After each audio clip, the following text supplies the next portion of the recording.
Bonjour tout le monde, alors je ne suis pas amoureux, je suis dépendant. Je vous laisse regarder ces quelques images d'Elise Moon en interview qui décrit bien sa dépendance affective et on se retrouve tout de suite après pour commenter tout ça ensemble. Je pense que c'est mon cas, je m'aime pas assez moi-même, c'est que de la solitude. Parce que quand on est dépendant affectif, C'est quoi un dépendant affectif? c'est quelqu'un qui se fait croire que, par exemple, qui se raconte des histoires. Voilà. Qui se fait croire qu'il est amoureux de cette fille, mais il est amoureux de cette fille parce qu'elle lui résiste, par exemple. Il aime l'idée d'être amoureux. Voilà, exactement. Et au fond, si on ne s'aime pas soi-même, on ne peut pas aimer les autres. Donc je pense que c'est mon cas, je ne m'aime pas assez moi-même. J'ai pas une grande, j'ai pas une haute idée, opinion de moi, donc c'est compliqué d'aimer les autres. Et alors, ça se reporte sur des dépendances. Les plantes, le casino, parfois. Quand j'aime, c'est assez obsessionnel. Donc il y a un truc qui va pas. Puis parfois, je prends des risques. Et ça, c'est typique des gens qui sont dépendants. C'est-à-dire qu'on est limite, on conduit sur les couloirs des bus, on brûle les feux rouges, on est toujours à la limite de ce qui se fait pas, de ce qui doit pas se faire. On prend des risques et c'est un petit côté un peu suicidaire. Mais c'est pas une vie, en tout cas, Non, c'est pas une vie. Ça ne comble jamais de joie. Exactement, tout à fait. Alors comment c'est toi, tout à fait vrai. Parce qui as de l'avance sur moi, t'as fait pour trouver un joueur au casino, il va pas au casino pour gagner, il va pour perdre. Un alcoolique, il boit parce que sa femme l'a quitté parce qu'il buvait. Donc c'est une sorte de cercle vicieux. Et la folie, c'est de faire toujours la même chose en espérant un résultat différent. Me revoilà. Alors effectivement, vous voyez dans cette vidéo que Elise Moon décrit sa dépendance affective.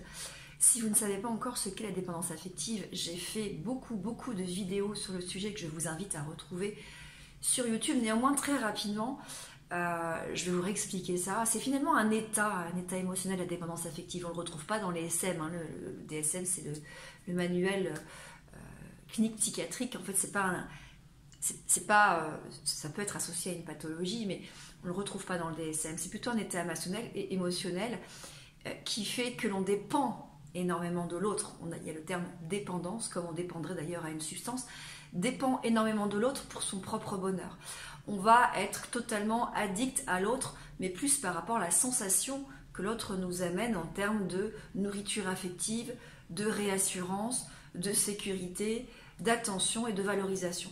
Alors, il y a effectivement des pathologies qui peuvent plutôt être sensibles à la dépendance affective. Déjà, l'attachement anxieux, alors c'est pas une pathologie l'attachement anxieux, mais les attachements anxieux, l'attachement évitant, en tout cas les attachements insécures pourront être plus facilement sensibles à la dépendance affective.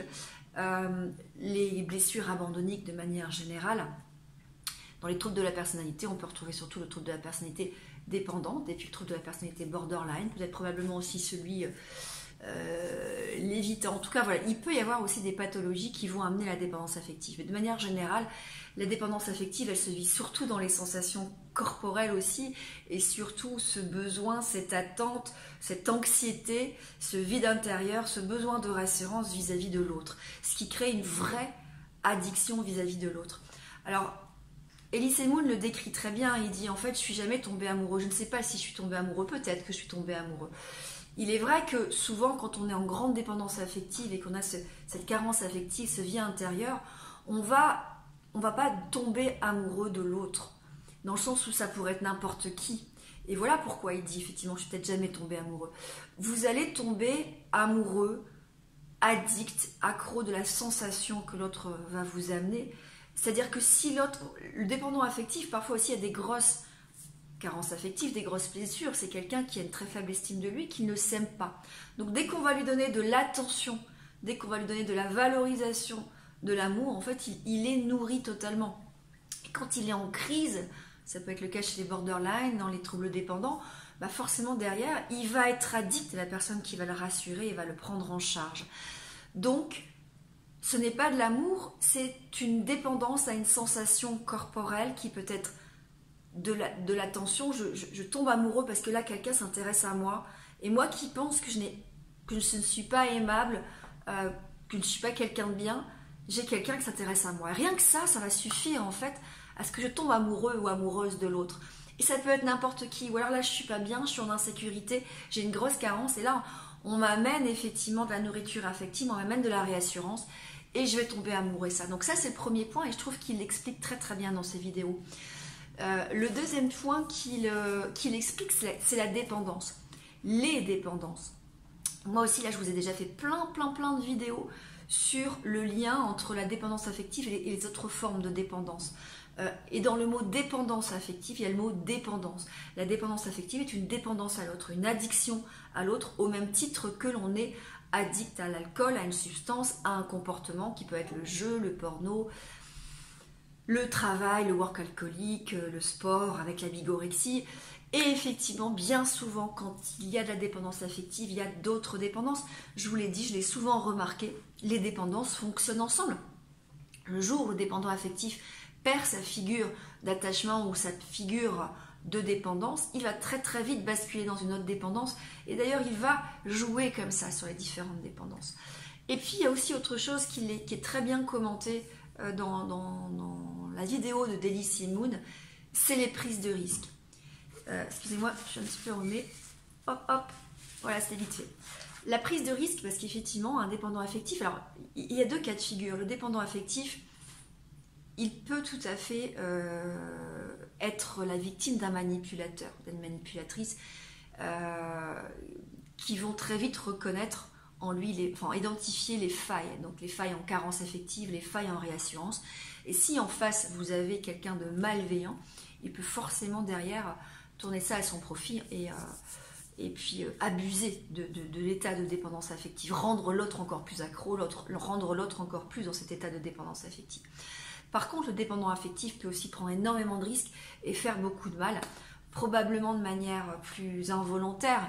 En tout cas, je ne pense pas qu'il ait cette volonté de faire consciemment du mal, mais il va faire du mal parce qu'à un moment donné, il va agir pour ses besoins, même si, effectivement, dans l'autre cas, il peut se suradapter à l'autre, mais quelqu'un qui est en crise, il peut effectivement penser d'abord à ses besoins de réassurance, de nourriture affective, et puis il va se lancer dans une aventure comme ça avec la première ou le premier qu'il va rencontrer, lui faire un maximum de love bombing parce que lui il est déjà accro et déjà en dépendance affective avec quelqu'un qu'il n'aime pas. Et puis peut-être derrière, si la figure d'attachement revient, il va mettre fin à cette relation pour retourner avec sa figure d'attachement, ce qui peut créer effectivement beaucoup d'instabilité dans les relations amoureuses et faire aussi du mal à certaines personnes. Donc cette prise de risque, c'est aussi ces prises de risque effectivement liées à la dépendance, liées à des substances, liées à des relations amoureuses qui peuvent être des relations tout simplement pansements, qui peuvent mettre le couple en danger, qui vont faire du mal de chaque côté, qui vont lui faire du mal aussi à lui-même, parce que quelque part, ces expériences viennent dans le sens de sa croyance qui est, finalement, tu vois, t'es pas quelqu'un de bien, t'es pas quelqu'un qu'on peut aimer, t'es pas quelqu'un effectivement de fiable, et ça va entretenir son état. Donc voilà, je voulais, on va s'arrêter là, je voulais effectivement partager ça avec vous, parce que je trouve que la vidéo de Daily Moon est très bien faite et qu'il en parle très bien. Voilà, sur ce, prenez soin de vous, à très bientôt.